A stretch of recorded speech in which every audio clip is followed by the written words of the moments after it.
Perkenalkan, nama saya Miftahur Rahmah dengan NIM 22114006. Nah, pada kesempatan kali ini, tujuan saya membuat video ini ialah untuk memenuhi tugas media pengembangan bahan ajar bahasa Indonesia, yaitu membahas materi tentang teks narasi. Nah, teman-teman ada yang tahu apa itu teks narasi? Nah, kita masuk materi tentang teks narasi. Yang pertama yaitu pengertian dari teks narasi. Teks narasi adalah bacaan berupa karangan yang menceritakan atau menjelaskan suatu peristiwa secara detail berdasarkan urutan waktu. Dalam teks narasi, cerita atau karangan yang dibuat bisa berupa kejadian yang benar-benar terjadi atau bisa juga hanya berupa imajinasi. Biasanya, teks narasi dibuat untuk menghibur pembacanya melalui cerita, baik cerita fiksi atau non-fiksi. Nah, kita masuk kepada materi tentang struktur teks narasi. Yang pertama adalah orientasi. Orientasi adalah tahap pengenalan cerita.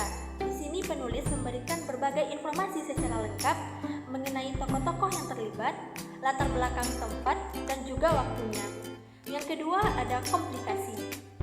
Bagian ini biasanya menjadi tahap pengembaraan yang berisikan awal mula dari masalah atau konflik dalam cerita.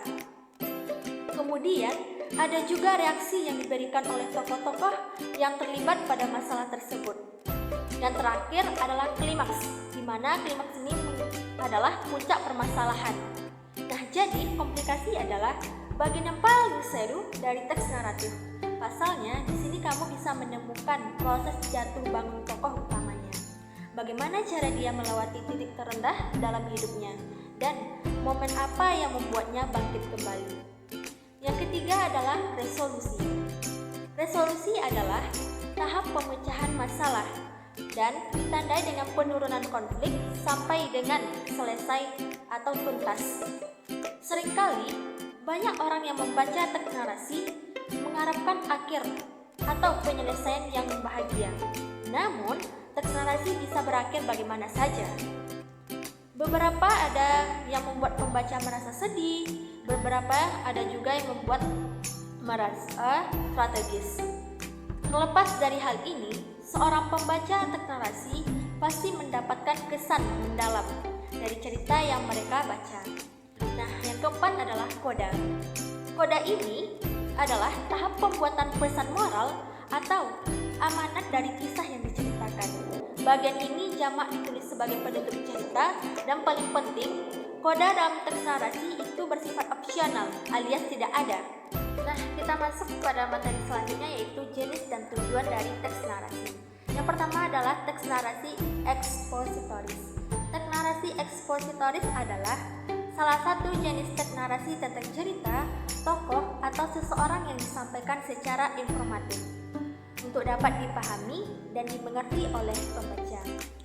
Teks narasi ekspositoris atau biografi bertujuan untuk memberikan pengetahuan kepada pembaca tentang cerita atau kisah dan tokoh tertentu berdasarkan kenyataan yang sebenarnya. Yang kedua yaitu teks narasi artistik. Teks narasi artistik adalah salah satu teks narasi yang berisi tentang rekaan cerita yang bersifat imajinatif dengan menggunakan bahasa figuratif.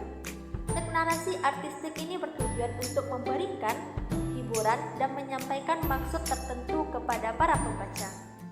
Yang ketiga, teks narasi sugesti atau imajinatif. Teks narasi sugesti ini adalah salah satu teks narasi yang menyertakan tentang imajinasi atau khayalan penulis. Tujuan dari teks narasi sugesti ini adalah untuk memberikan sugesti kepada pembaca tentang cerita yang dituliskan. Nah, kita masuk kepada contoh teks narasi sugestif. Setiap libur di hari Sabtu, Rani selalu pergi ke rumah nenek. Rumah nenek tak jauh dari rumahnya, hanya saja memakan waktu sekitar 10 hingga 15 menit saja untuk sampai di rumah nenek dengan menaiki sepeda. Nenek memiliki banyak ayam dan bebek yang dipelihara di kebun belakang. Nenek dibantu oleh Pak Anwar untuk memelihara semua peliharaannya. Kebetulan hari itu Pak Anwar tidak datang ke rumah nenek. Ia sedang tidak enak badan. Nenek kewalahan memberi makan ayam dan bebeknya karena jumlahnya yang sangat banyak. Nah, selanjutnya kita masuk materi tentang unsur kebahasaan dari teks narasi. Adapun unsurnya yaitu yang pertama yaitu menggunakan kata kiasan atau metafora. Menurut Kamus Besar Bahasa Indonesia, metafora adalah kata atau kelompok kata yang tidak memiliki arti yang sebenarnya, melainkan digunakan untuk membandingkan dua hal secara langsung. Metafora disebut juga sebagai gaya bahasa atau majas perbandingan. Biasanya metafora digunakan untuk memperjelas atau membuat teks narasi terlihat lebih menarik. Contohnya yaitu seperti kerajaan siang, raja malam, dan tulang punggung. Yang kedua yaitu menggunakan kata kerja transitif dan intransitif. Kata kerja transitif merupakan kata kerja yang dilengkapi dengan objek, baik itu benda, frasa, atau kata ganti. Jenis kata kerja ini bisa diubah menjadi bentuk pasif. Contohnya, saya makan sebuah jeruk. Sedangkan kata kerja intransitifnya merupakan kata kerja yang tidak membutuhkan objek. Jenis kata kerja ini tidak bisa diubah menjadi bentuknya pasif. Contohnya, Momo terjatuh. Yang ketiga yaitu menggunakan kata benda, sifat, frasa, atau klausa. Penggunaan kata benda, sifat, frasa, atau klausa ini disesuaikan dengan jenis topik yang disampaikan dalam teks narasi tersebut. Yang keempat yaitu menggunakan kata penghubung atau penanda urutan waktu. Agar pembaca tidak bingung, biasanya penulis cerita akan menggunakan kata penghubung penanda urutan waktu. Contohnya seperti ini: pertama-tama, lalu, kemudian, selanjutnya, dan akhirnya. Dan penyampaian materi dari saya semoga bermanfaat dan bisa kita aplikasikan dalam kehidupan sehari-hari. Kalau ada kata yang salah mohon dimaafkan. Wabillahi taufiq wal hidayah. Wassalamualaikum warahmatullahi wabarakatuh.